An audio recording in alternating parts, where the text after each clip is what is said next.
आज जो floor test पे जो मामला हुआ वो पूरे देश को पता चल गया एमआईएम किसके साथ है।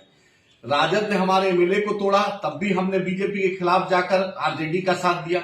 जो तेजस्वी यादव मुसलमानों के मुद्दे पे कभी नहीं बोलेंगे, लेकिन तब भी एमआईएम ने बीजेपी को हराने के लिए तेजस्वी यादव का साथ दिया। बड़ौरिया में 9 साल के बच्चे को उठा दिया, तेजस्वी यादव नहीं बोले। बिहार शरीफ में दंगा हुआ, तेजस्वी यादव नहीं बोले। सासाराम में दंगा हुआ, तेजस्वी यादव नहीं बोले। मदरसा अजीजिया को जला दिया गया, तेजस्वी यादव नहीं बोले। आप मॉब लिंचिंग हुई, तेजस्वी यादव नहीं बोले। अररिया में एसएसबी ने उठा लिया, तेजस्वी यादव नहीं बोले। मुसलमानों के मुद्दे पर आज तक तेजस्वी यादव नहीं बोलते हैं, लेकिन मेरे एमएलए को भी इन्होंने तोड़ा, तब भी हमने बीजेपी को हराने के लिए साथ दिया और हम पर बी टीम का इल्जाम लगता है। आज आपके सामने पता चल गया कौन बी टीम है कौन ए टीम है, ये आपके सामने जग जाइए। एमआईएम बीजेपी के खिलाफ थी, है और क्यामत की सुबह तक रहेगी इंशाअल्लाह ताला। हमारा स्टैंड क्लियर है। सबका एमएलए को मुर्गी के दरबा की तरह बैठाया बंद किया जा रहा था। हमारा एमएलए अख्तर उल ईमान साहब अपने क्षेत्र में आवाम के बीच थे। यही एमआईएम की पहचान है, यही बैरिस्टर असदुद्दीन ओवैसी साहब की तरबियत है, यही एमआईएम का आइडियोलॉजी है। हम किसी के सामने न झुकते हैं न डरते हैं सिवाय अल्लाह के आगे। आज मैं पूछना चाहता हूं, तेजस्वी यादव जिस A to Z की बात करते थे, आज A to Z कहां है? आपका ए भी, आपका आर भी चला गया, आपका बी भी चला गया और आपका वाई भी चला गया। जिस कल तक खेला हो गए की बात करते थे, आज 3 एमएलए आपका चला गया। और एमआईएम पे इल्जाम, तेजस्वी यादव ये अहंकार तोड़िए। आप लालू जी में वो अहंकार नहीं था, लालू जी सबको लेके चलते थे। आपका स्पीकर साहब शहाबुद्दीन साहब की पुण्यतिथि में जाने में प्रोटोकॉल की बात करता है।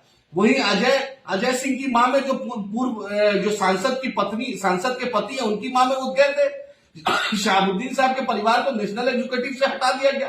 किसी एक मुसलमानों के मुद्दे पर तेजस्वी यादव नहीं बोलते। लालू जी का वक्त था तो तस्लीमुद्दीन साहब दिखते थे, शहाबुद्दीन साहब दिखते थे, अब्दुल गफूर साहब दिखते थे, लेकिन इनके वक्त में तो सिर्फ संजय यादव दिखते हैं, सिर्फ जगदा बाबू दिखते हैं, मनोज झा दिखते हैं। वक्त रहा तो मनोज झा भी उसके साथ वोट दे देते। ये परिस्थिति ऐसी नहीं बदली है कि मनोज झा वोट नहीं दे रहे हैं। और संजय यादव, क्या बिहार में कोई यादव नहीं है जो आपके पास संजय यादव हरियाणा से लाना पड़े?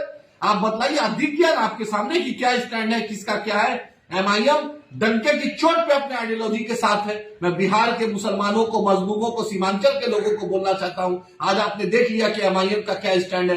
हमारे खंजर भी घोपा गया, हमारे साथ ज्यादती भी हुई, तब भी बीजेपी के खिलाफ हम रहते हैं, क्योंकि हमारा आइडियोलॉजी क्लियर है।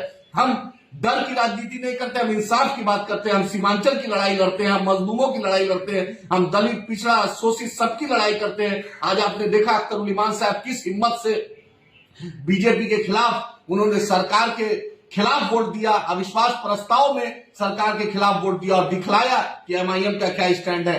कल जो बी टीम बोलते थे, उनके सूरत पे थूक पेटने से मुंह पर थूक पड़ता है। उनको पता चलना चाहिए कि बैरिस्टर असदुद्दीन ओवैसी साहब का जो शागिर्द है वो कभी झुकता नहीं है, कभी डरता नहीं, अपने स्टैंड पे क्लियर रहता है। आज उम्मीद है कि आपको आज एमआईएम के स्टैंड से पता चला होगा कि हम किसके साथ हैं और आने वाला भविष्य एमआईएम को मजबूत कीजिए।